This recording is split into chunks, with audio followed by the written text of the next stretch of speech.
இப்போ இந்த சம்மில் என்ன சொல்லியிருக்காங்க அப்படின்னா, if 3 sin theta minus 4 cos theta equal to 0, then the value of 3 sin theta plus 4 cos theta என்ன அப்படின்னு கேட்டிருக்காங்க.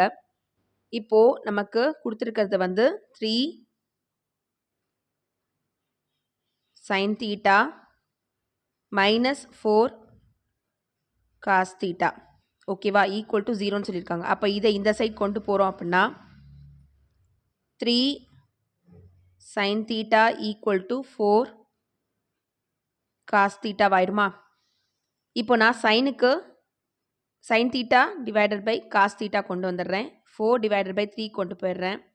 அப்போது sin theta by cos theta equal to 4 by 3 sin theta by cos theta அப்படின்றது tan theta.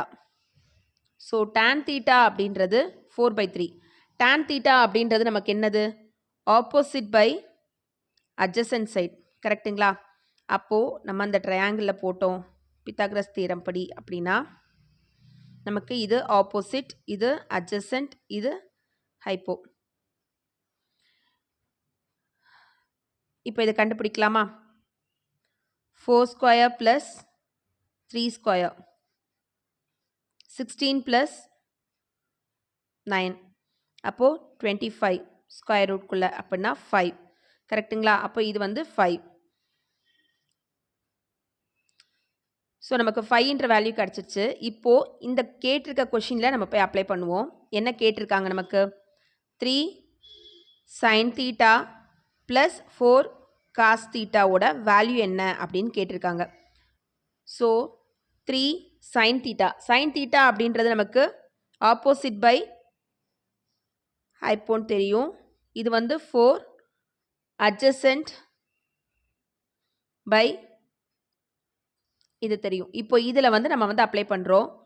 அப்போ 3 into 4 by 5 plus 4 into 3 by 5 ஓகேங்களா. அப்போ multiple பண்ணால் நமக்கு 5ன்றதை காமனாக எடுத்துக்கிறோம். 12 ப்ளஸ் 12 அப்போது 24 by 5. அப்போ இதை டிவைட் பண்ணோம் அப்படின்னா 4.8 is the answer. Thank you for watching.